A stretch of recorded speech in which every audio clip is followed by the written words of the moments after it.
Alright, so I watched the Wicked movie with a friend, and I actually did not think it was gonna be that good, but my sibling and my friend were pretty excited for the movie and said it was supposed to be good, so I did go ahead and watch it, and I was pleasantly surprised. It's actually not that bad.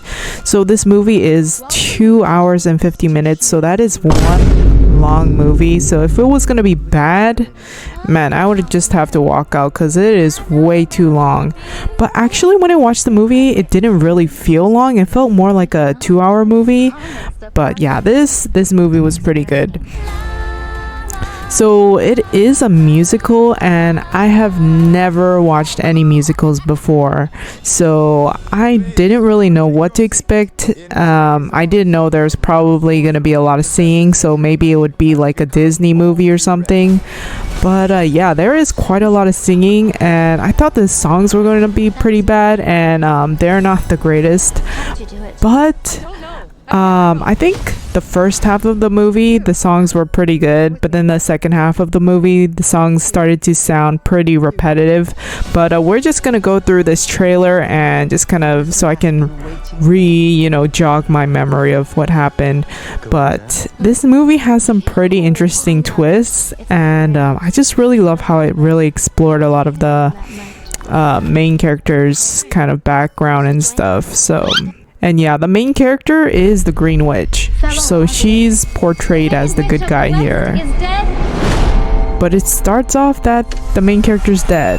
Now obviously there's gonna be a part 2, but I'm thinking the witch isn't actually dead. Like maybe she's hiding in Ariana Grande's basement. That's what I think is maybe happened. But yeah, I hope she's not actually dead.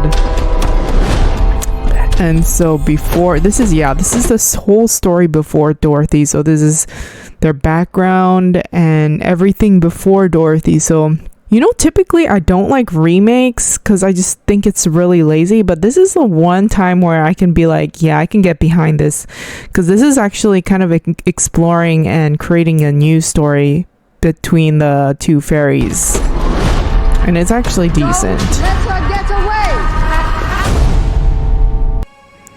But yeah, they kind of have the whole setting in this school. So, I mean, this straight away reminded me of, Harry Potter. Also, I love her glasses. Like, I would wear that. I would probably not look good in it, though. Oh, yeah, and there's this grandma. I was kind of shocked. I feel like I don't really see, like, older Asian, like, grandmas in these kind of films. But yeah, when I first saw her, all I could think of the little Nimbus thing in Dragon Ball. Also, I really like the grandma's fit. The grandma has some seriously great clothes. Like whoever designed her clothes was some sort of commotion. They were on it. I don't cause commotions. I am one. Some of us are just different. And then there's a little romance subplot, which honestly I could not care for. Like a whole romance with the prince, and I feel like it's kind of like out of nowhere. Like I guess love can be spontaneous, but it just really kind of feels forced a little bit, just from in my perspective. Also, this girl's supposed to be her sister, and she is super ungrateful. Like she's supposed to be the character who is like, oh my gosh, I'm so embarrassed, my sister's green. Like, yeah, honestly, having green skin is kind of weird because everybody else doesn't have green skin, so she looks like seaweed. But at least the Green Witch is super nice to her little sister, but her little sister's just acting all embarrassed. Honestly, I really hated this character just because of how she was acting, super ungrateful.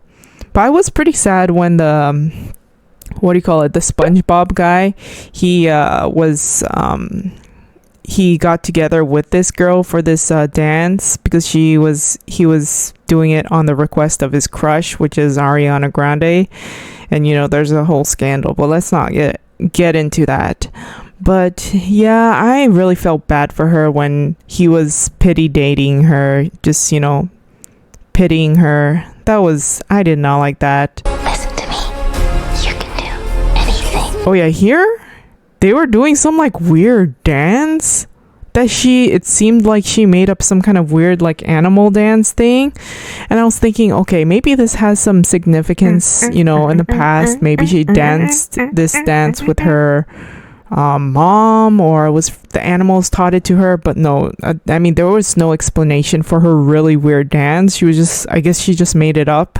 I mean, she should definitely not become a dance instructor. Also, her nails are on point. I really like her nails. I wonder if they get their nails done, or her nails are just she's just born with those nails. I know. Also, she's like super pretty. Like, she's green, but man, I really like the main character. Just follow the road. I mean, she acts pretty cold and stuff, but that's because of, her past where she was all bullied for her green skin. But yeah, she's super cool. Oh yeah, there's this whole thing with, the Wizard of Oz, and when I saw him, I already knew things were not as they seem, that he's just a little too friendly.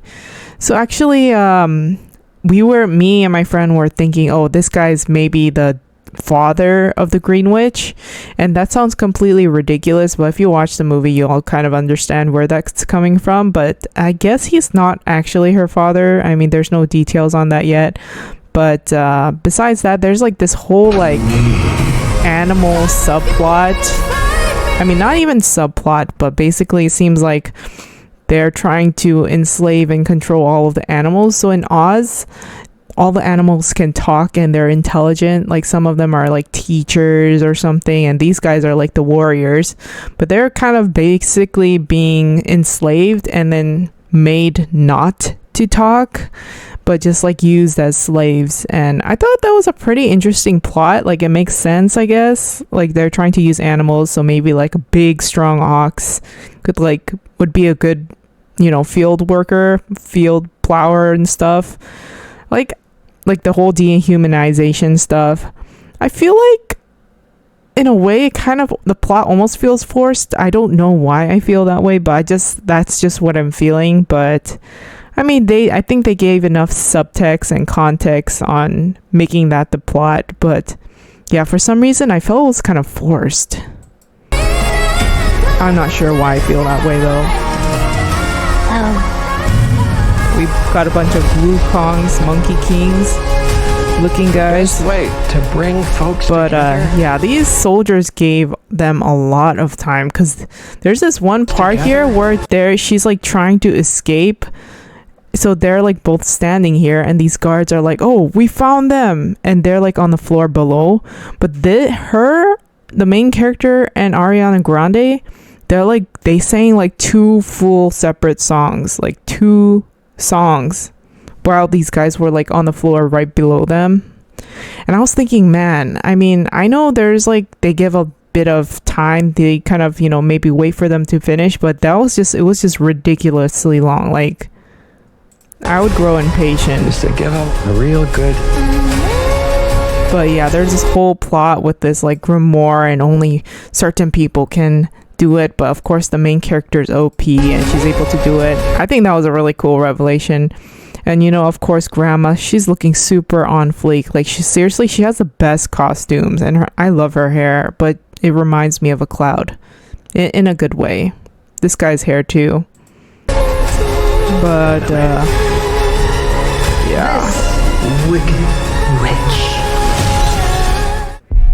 But yeah, I just felt the movie was pretty good overall. But man, the romance subplot just, I don't know, I didn't really like it. It didn't hit for me, but I think it's overall pretty solid movie. And this is how remakes should be. It should kind of explore unexplored parts of the story, like maybe interesting side characters or something. The whole story. But honestly, I don't really like movies, or like in manga, when they like talk about have a whole few chapters for side characters. I really don't like that, but this was really done well. I was actually really invested in, the both of the main characters, especially this main character.